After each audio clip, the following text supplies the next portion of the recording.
ஹல்லேலூயா. அருமையான தேவ பிள்ளைகளே, ஆண்டவராகிய இயேசு கிறிஸ்துவின் நாமத்திலே இயேசு நம்மோடு இந்த நிகழ்ச்சியினூடாக உங்களை சந்திப்பதிலே மிக்க மகிழ்ச்சி அடைகிறேன். அருமையான தேவ பிள்ளைகள், நீங்கள் அநேகர் இந்த இயேசு நம்முடைய நிகழ்ச்சியை பார்த்து இதனூடாக ஆசீர்வதிக்கப்பட்டோம் என்று சொல்லுகிறதை கேட்கிற போது கர்த்தருக்குள்ளே நாங்கள் மிகுந்த சந்தோஷம் அடைகிறோம். எங்கள் ஆராதனையை பார்க்கிறவர்கள், எங்கள் சபையினுடைய காரியங்களை கவனித்து கேட்கிற ஒவ்வொரு தேவ பிள்ளைகளுக்காக நான் தேவனை ஸ்தோத்தரிக்கிறேன். கர்த்தர் உங்கள் வாழ்க்கையை கட்டி எழுப்புவார், உங்கள் குடும்பங்களை ஆசீர்வதிப்பார், உங்கள் பிள்ளைகளை ஒலிவமர கன்றுகள் போல என் தேவனாகிய கர்த்தர் பந்தியை சுற்றிலும் வைத்து மேன்மைப்படுத்துவார். இந்த நாளிலுமாய் ஆண்டோடைய வார்த்தையை உங்களுக்கு சொல்வதிலே நான் மிகுந்த சந்தோஷம் அடைகிறேன். 1 கொரிந்தியர் புத்தகம் 15ஆம் அதிகாரத்திலே 57வது வசனம் இப்படி சொல்லுகிறது. கவனித்து கேளுங்கள். நம்முடைய கர்த்தராகிய இயேசு கிறிஸ்துவினாலே நமக்கு ஜெயம் கொடுக்கிற தேவனுக்கு ஸ்தோத்திரம். இந்த வார்த்தை எவ்வளவு மேன்மையானது! இந்த வார்த்தை சொல்லுகிறது, நம்முடைய கர்த்தராகிய இயேசு கிறிஸ்துவினாலே நமக்கு ஜெயம் கொடுக்கிற தேவனுக்கு ஸ்தோத்திரம். ஆண்டவராகிய இயேசு கிறிஸ்து ஜெய கிறிஸ்துவானவர், அவர் ஜெயபலமானவர். ஆண்டவராகிய இயேசு கிறிஸ்துவை விசுவாசிக்கிற நம்புகிற ஒரு பிள்ளையுடைய வாழ்க்கையிலும் தோல்விகள் வருகிறதில்லை. அவர்கள் தோல்விகளை ஜெயமாய் மாற்றுவார்கள். அருமையான தேவ பிள்ளையே, யோவானுக்களின் சுவிசேஷம் அங்கே 1 யோவான் 5ஆம் அதிகாரத்திலே 5ஆம் வசனத்திலே பார்க்கிறோம். அவரை விசுவாசிக்கிற விசுவாசமே உலகத்தை ஜெயிக்கிற ஜெயமா. ஆண்டவராகிய இயேசு கிறிஸ்துவின் வார்த்தையை விசுவாசிக்கிற போது, அந்த வார்த்தையை நம்முடைய வாழ்வாய்க்கை கொள்ளுகிற போது நம்முடைய வாழ்க்கையில தோல்விகள் சம்பவிக்கிறதில்லை. இன்னைக்கு எந்த சூழ்நிலையிலே நாம் தோற்று போகிறோம் என்று கவனித்து பாருங்கள். எப்பொழுது நாம் தோல்விகளை தழுவுகிறோம், எப்பொழுது நம்முடைய வாழ்க்கையில ஜெயத்தை காண முடியாதபடி தோல்விகளுக்குள்ளே துவண்டு கொண்டிருக்கிறோம். அருமையான தேவ பிள்ளையே, 3 காரியங்களை நான் உங்களோடு சொல்லி செபிக்க போகிறேன். இந்த வசனத்தின்படி ஆண்டவருடைய வசனம் சொல்லுகிறது, நம்முடைய கர்த்தராகிய இயேசு கிறிஸ்துவினாலே நமக்கு ஜெயம் கொடுக்கிற தேவனுக்கு ஸ்தோத்திரம். ஆண்டவர் நம்மை வெற்றி சிறக்க பண்ணுகிறவர். ஆண்டவர் எங்கள் தோல்விகளை ஜெயமாய் மாற்றுகிறவர். ஆண்டவர் தோல்விகளிலே நாம் துவண்டு போகாதபடி நமக்காக யுத்தங்களை நடப்பிக்கிறவர். அப்படிப்பட்ட தேவனுடைய பிள்ளைகள் வாழ்க்கையில எப்ப எந்த காலத்திலே அவர்கள் தோல்விகளை போகிறார்கள் என்றால், முதலாவது தேவ பிள்ளைகள் தோல்வி அடைவதற்கு காரணம் தேவ சமூகத்தை விட்டு தூரப்போவது. இன்னைக்கு அநேக தேவ பிள்ளைகளுடைய வாழ்க்கையில பிசாசானவன் கண்ணிகளை வைக்கிறான். பிசாசானவன் அவர்கள் வாழ்க்கையில சந்தோஷத்தை, சமாதானத்தை, ஆரோக்கியத்தை, ஆசீர்வாதத்தை திருடுவதற்கு அவன் என்ன கண்ணியை வைக்கிறான் என்று பார்க்கிற போது, முதலாவது அவன் தேவ சமூகத்தை விட்டு, தேவ பிரசன்னத்தை விட்டு அவர்களை தூரப்படுத்துகிறான். தூரப்படுத்தி விட்டால் உங்க வாழ்க்கையில ஜெயம் வராது. உங்களை தூரப்படுத்தி விட்டால் ஆசீர்வாதம், மேன்மை வராது. தேவ சமூகத்தை விட்டு, தேவ பிரசன்னத்தை விட்டு உங்களை தூரப்படுத்தி விட்டால் உங்க வாழ்க்கையில பாதுகாப்பு வராது. ஜெயம் கொடுக்கிறவர், பாதுகாக்கிறவர், ஆசீர்வதிக்கிறவர் ஆண்டவராகிய இயேசு கிறிஸ்து. இன்றைக்கு பிசாசு தந்திரம் பண்ணி உங்க வாழ்க்கையில நெருக்கங்களை, போராட்டங்களை கொண்டு வருவதற்கு முதலாவது உங்களை தேவ சபையை விட்டு, தேவ பிரசன்னத்தை விட்டு தூரப்படுத்துகிறார். இதை அறியாமல் போய்விடுகிறார்கள். அநேக தேவ பிள்ளைகள் ஏன் சர்ச்சுக்கு வரல? வேலை பாஸ்டர்.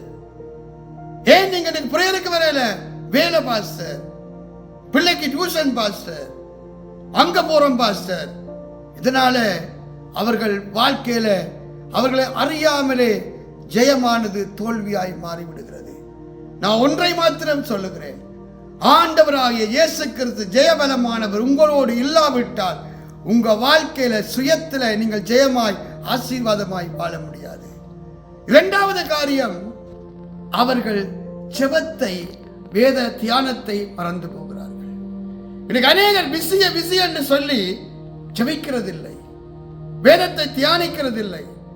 எப்போது ஜெபமும் வேத தியானமும் உங்க வாழ்க்கையில இல்லாமல் போகிறதோ அப்பொழுது நீங்கள் 2 சிறகுகளை இழந்த பறவைகளை போல் மாறிவிடுகிறீர்கள். நீங்கள் தாவி நடக்க முடியும், பறக்க முடியாது. அதனாலதான் வேதமும் ஜெபமும் ஒரு மனிதனுக்கு 2 கண்களை போன்றது, ஒரு புறாவுக்கு 2 சிறகுகளை போன்றது. இதில் ஒன்று வீக்கா இருந்தாலும் ஒன்று பலமில்லாமல் இருந்தாலும் அந்த பறவையினாலே பறக்க முடியாது. இன்னைக்கு அநேக கிறிஸ்தவர்கள் வாழ்க்கையில ஜெபம் இல்லை, வேத தியானம் இல்லை, வேதத்தை வாசிக்கிற வாழ்க்கை இல்லை, அதனால வெளிச்சம் இல்லை. அருமையான தேவ பிள்ளையே, வேதம் சொல்லுகிறது 119 சங்கீதம் 105 வசனம், கர்த்தருடைய வேதம் நம்முடைய கால்களுக்கு தீபமும் பாதைக்கு வெளிச்சமும். நீ போகிற பாதை ஏன் தெரியவில்லை? ஏன் ஜெயம் இல்லை? ஏன் ஜெயமாய் வாழ முடியவில்லை? வேத வசனம் இல்லை. வேத வசனம் இல்லாததுனால, ஜெபமும் இல்லாததுனால அப்பா வழிகாட்ட முடியவில்லை. வேதம் சொல்லுகிறது, நான் உனக்கு போதித்து நடக்க வேண்டிய பாதையை காட்டுவேன், உன்மேல் என் கண்ணை வைத்து உனக்கு ஆலோசனை சொல்லுவேன். ஜெபிக்காதவர்கள் வாழ்க்கையில தேவன் எப்படி ஆலோசனை சொல்ல முடியும்? வேதத்தை தியானிக்காத மனுஷனுடைய வாழ்க்கையில அப்பா எப்படி வழியை காட்ட முடியும்?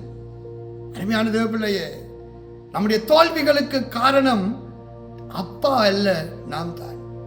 தேவ சமூகத்தை விட்டு ஓடி விடுகிறோம், சபை கூடுதலை விட்டு விடுகிறோம், தேவ பிரசன்னத்தை எண்ணாமல் போய் விடுகிறோம், ஜெபிக்க மறக்கிறோம், வேதத்தை தியானிக்க மறக்கிறோம், வேத வசனத்தை வாசிக்க விருப்பமற்று அலைகிறோம். அதனால மேன்மை இல்லை. 3வது காரியம், நல்லா கவனியுங்க, அப்போஸ்தலர்களுடைய உபதேசம். உங்களுக்கு ஆவிக்குரிய தகப்பன் இருக்கிறாரா? நீங்கள் ஒரு சபையிலே போதகருடைய வார்த்தைகளை கேட்கிறீர்களா? இன்றைக்கு அநேகர் போதகர் வார்த்தையை கேட்காதனால அவர்கள் வாழ்க்கையில கண்ணீர் வேதனை. ஒரு சமயம் வரும், ஐயோ நான் என் போதகர் சொல்ல கேளாமல் போனேன் என்று புலம்புகிற நாட்கள் வரும். போதகன் யார் தெரியுமா?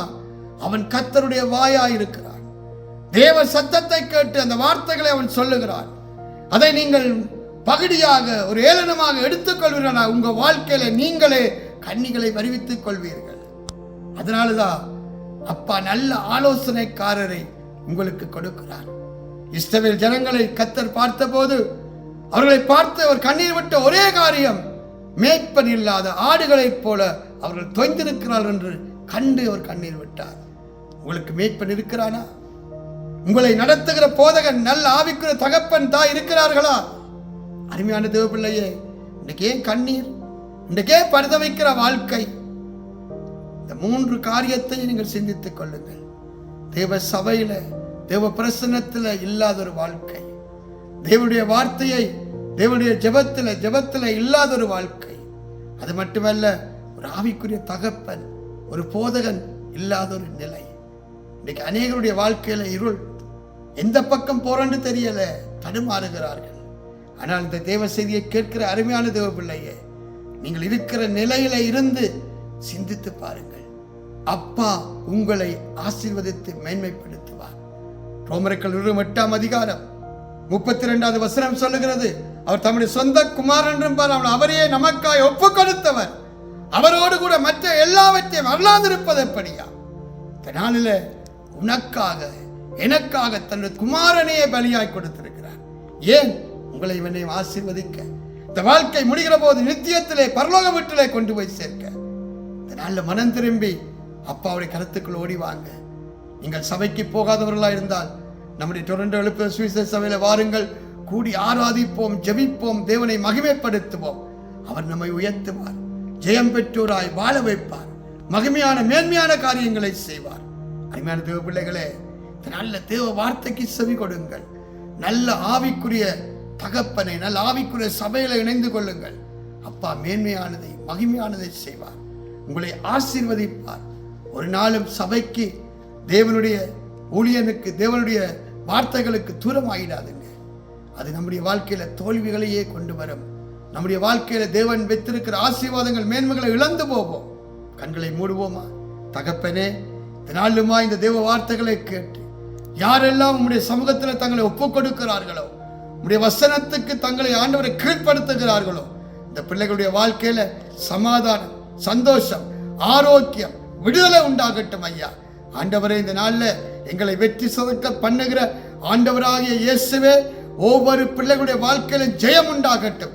இந்த நாட்கள்ல எப்படிப்பட்ட தோல்விகளில் இந்த பிள்ளைகள் துவண்டு கொண்டிருந்தாலும் கர்த்தாவே, இந்த வார்த்தைகளை கேட்டு இவர்களுடைய வார்த்தைக்கு தங்களை ஒப்பு கொடுக்கிற போது அந்த கிறிஸ்துவுக்குள் உண்டான ஜெயகம்பீரம் இப்பொழுதே இந்த குடும்பங்களில் உண்டாவதாக, இந்த பிள்ளைகளுடைய வாழ்க்கையில உண்டாவதாக. அப்பா, நசரேயனாகிய இயேசு கிறிஸ்து நாமத்தில் ஒவ்வொரு பிள்ளைகளையும் ஆசீர்வதிக்கிறேன், குடும்பங்களை ஆசீர்வதிக்கிறேன். மேன்மையானதை நன்மையானதை காணும்படி செய்யுங்க. இயேசு கிறிஸ்துவின் நாமத்தில் ஜெபிக்கிறேன் என் ஜீவனுள்ள நல்ல பிதாவே, ஆமேன், ஆமேன். அருமையான தேவ பிள்ளைகளே, தொடர்ந்து இயேசு நம்முடைய நிகழ்ச்சியை பாருங்கள். நீங்களோடு எங்களோடு சேர்ந்து ஆராதிக்க விரும்பினால் தயவு செய்து வாருங்கள், கூடி ஆராதிப்போம். தேவ ஆசீர்வாதங்கள் நன்மைகளை பெற்றுக்கொள்ளுவோம். கர்த்தர் தாமே உங்களை ஆசீர்வதிப்பாராக. ஆமென்.